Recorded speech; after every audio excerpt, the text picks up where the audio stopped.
Okay, hello everyone. I'm Ilkka Huopaniemi from University of Finland, and the topic of my talk is multivariate multi-way analysis of multi-source data. So I'm talking about integrating multiple omics data sources. The one typical example is using several measurement techniques from the same individuals, such as gene expression, metabolomic, proteomic. And the other example is measuring, for example, metabolic profiles from several tissues of each sample.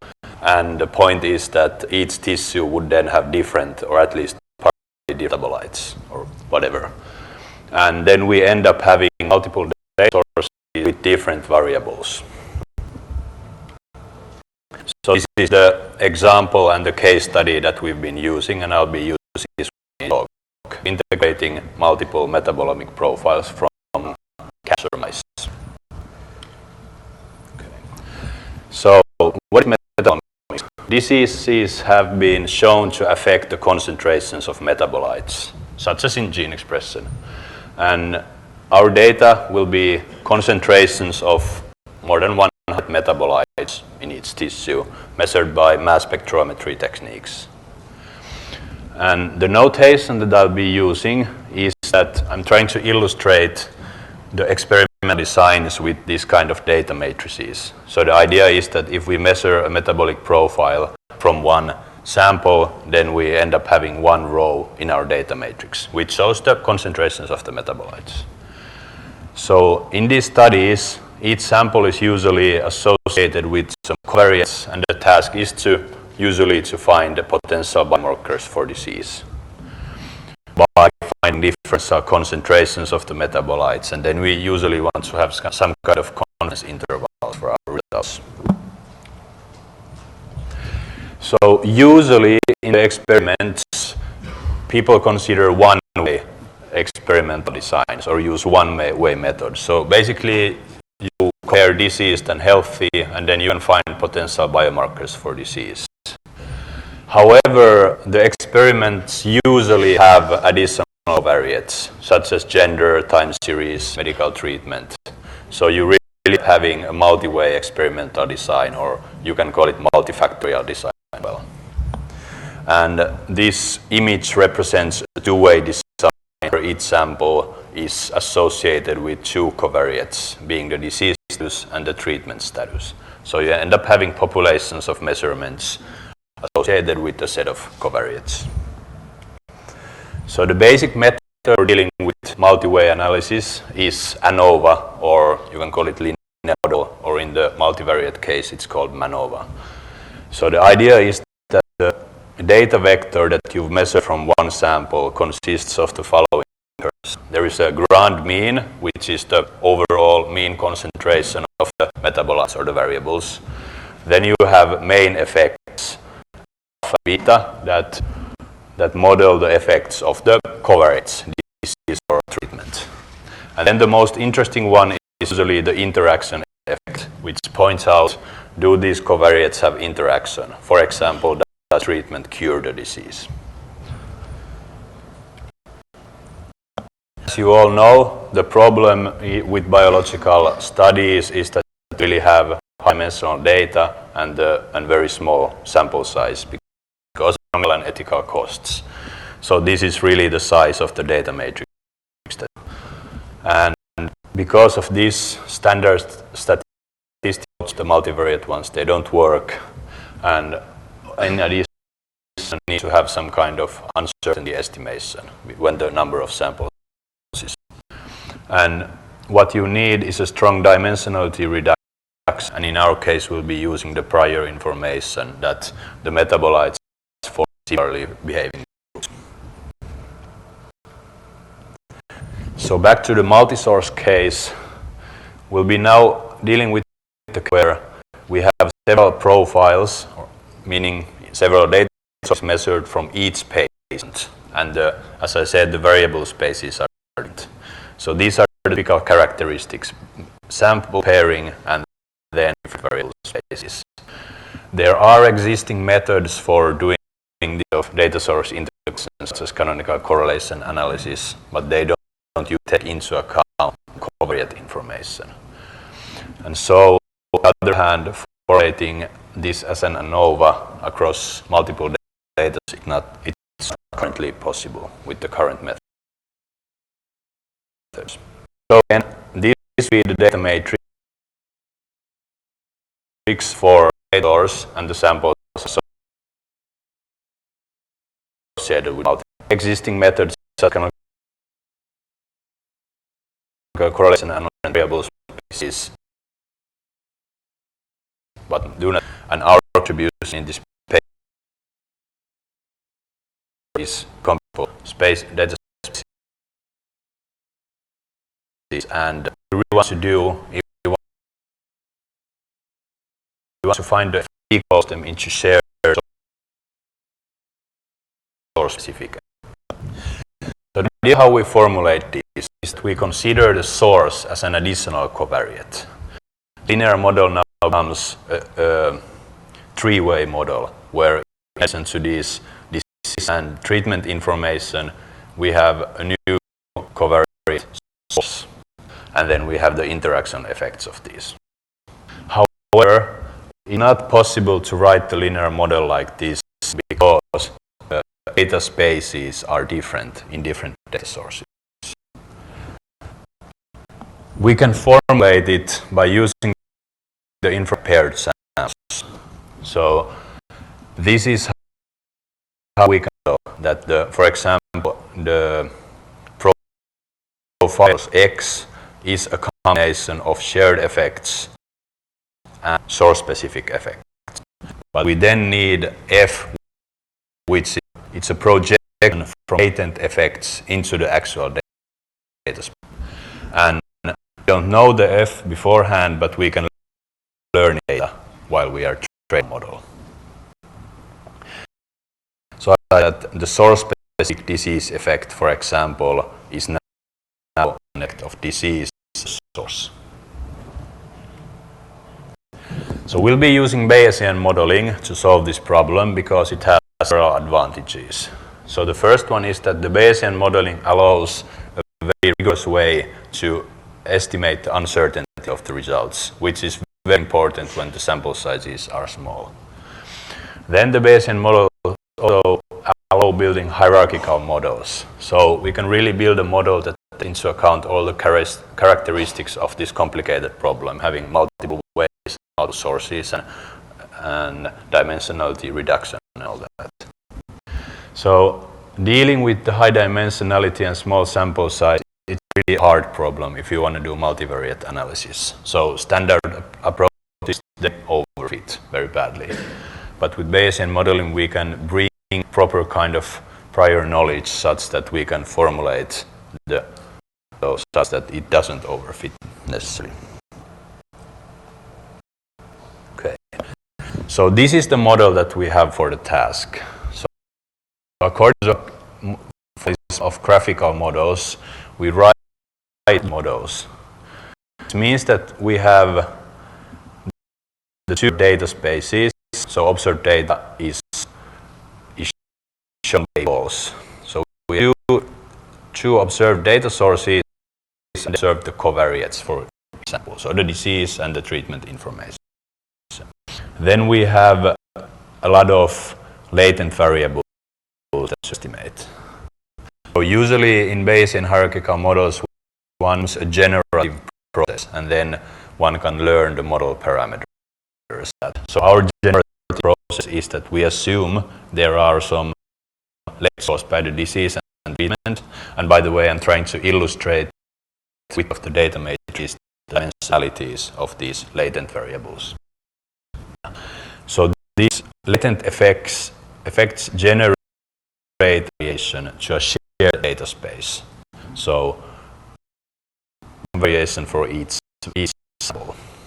The shared variable or shared space generates the two data sources and the observed in those. So the middle step is there is low-dimensional latent fact space, and this low-dimensional latent space then generates actual observed data. each latent factor is then corresponding to a cluster of variables in the object data. And then we can learn the model parameters once we in this model. So just compare, we saw of doing ANOVA analysis for one data source in the case of small sample size and dimensionality last year in ECML, Machine Learning Conference, and now we have tended to integrate multiple data sources. So this is the difference between how the models work. Now there are 2 data sources or more. Okay. So I'll now go through the technical details of this model. So at the lowest level, there is a component that can be seen as a regularized factor analysis. Factor analysis is quite analogous to PCA. So we assume a distribution for the parameters so that the data is generated by latent factors.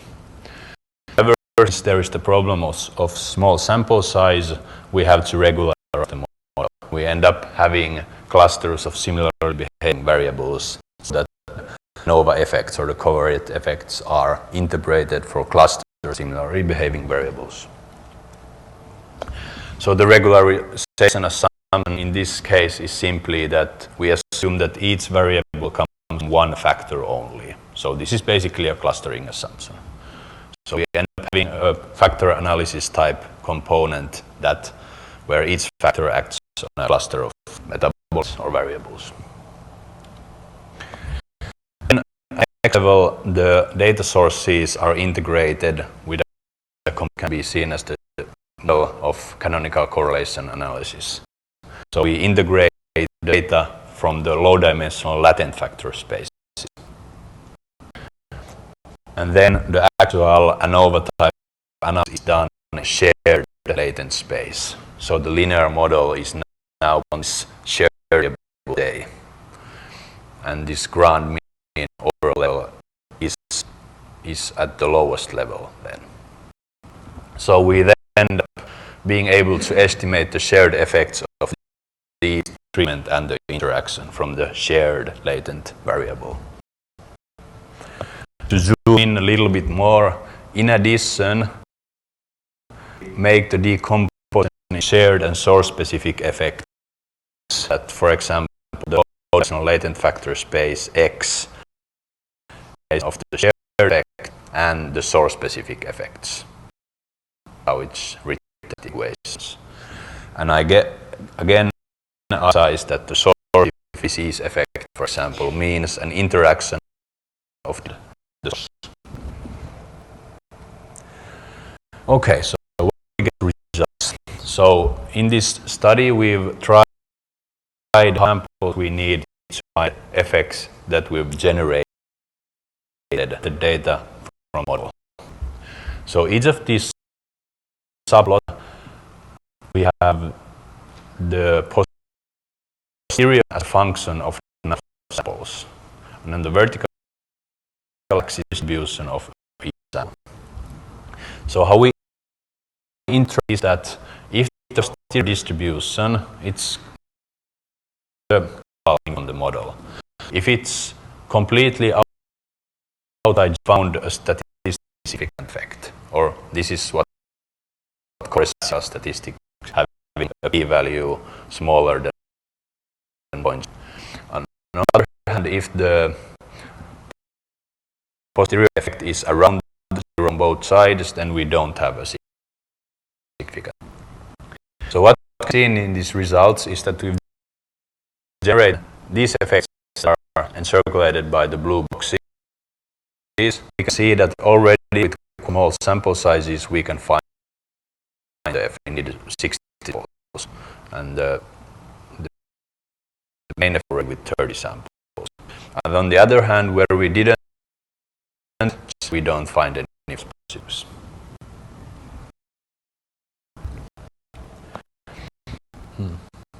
Okay. In the case with the actual biological data, so have this kind of data. It's from the lung cancer study, and we integrate lung lipidomic profiles, having 28 samples and 100 dimensional data. So what we end up having,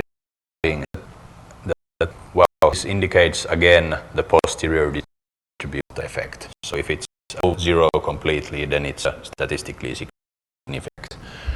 So in this case study, we find a shared effect by the disease. So a disease effect acting in both data sources. And we also find an effect by the treatment in both. The interest effect is not statistically significant, and they find any other sort of effects. And once we have an effect, we can, using the model, we can directly trace it back to the actual data.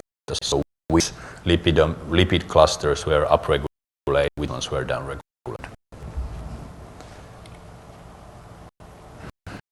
We made another comparison where we had the same blood tissue from that, and we integrated with heart tissue measurements. There we won't expect to find any disease effects. And what happens is that we again find the effects of disease and treatment, but find them only as source-specific effects. So now there are no shared effects and no effects found in heart at all. So this is how it looks like again. So integrating blood with tissue, we find shared effects, but integrating blood with the non-disease only find specific effects.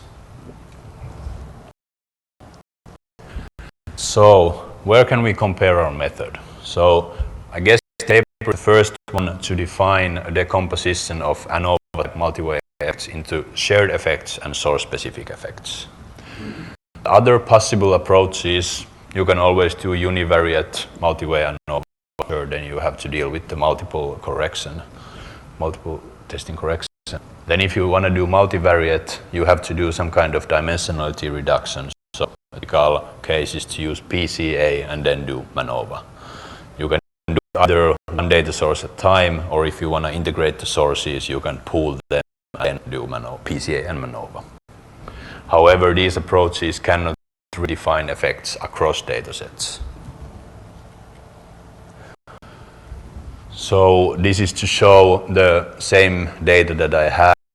We compare it to the PCA and MANOVA and pooling approach. And we've transformed the posterior distributions to be comparable with the p-values. So this line shows the limit p is 0.05. So what we find is that, okay, and these crosses mean that there was no effect found. So our method can find the effects already with much smaller sample sizes, and then the MANOVA approach needs much samples to find all the effects correctly. However, the most important, I think, is the qualitative difference, that our method can really show the decomposition into shared and source-specific effects, whereas the approach only gives a pooled effect, an overall effect. This can be seen even clearer with this case study of the real lipid data. So our method was able to give decomposition, the other approach only gives a pooled effect.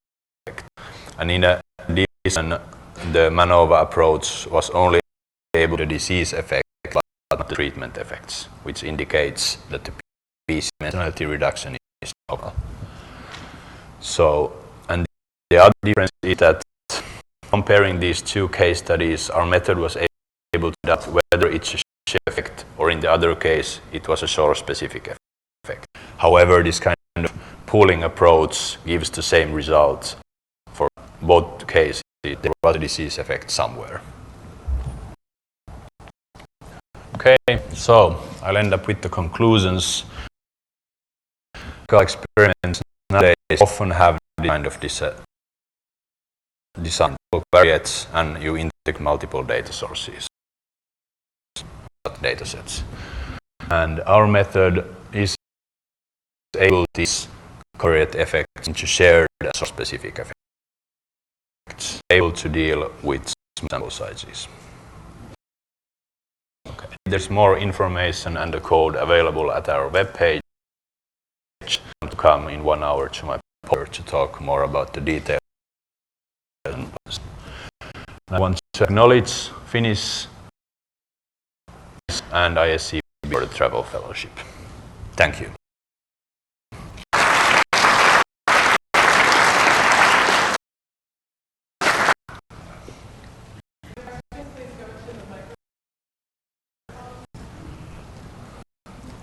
Very nice. You start with normal distributed variables and then you and Basically, yeah. so if those variables are distributed, then this would not really apply. So have you thought on parametric treatment at, say, relative for and then comparing, so looking at the divergence between the observed model variation in a non-parametric way? No, we haven't considered that. But maybe we could do that. Well, it's reasonable to assume in many of the biological variables, but not, right? So not everything is normally distributed.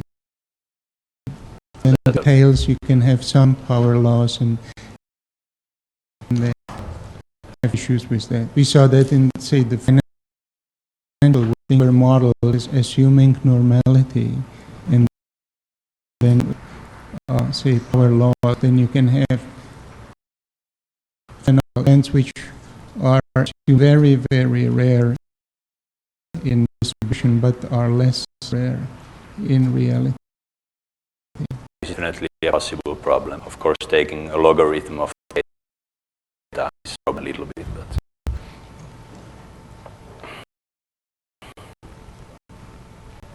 can I comment that it is very easy to deal Bayesian non-parametrics, so have definitely considered that, but we'll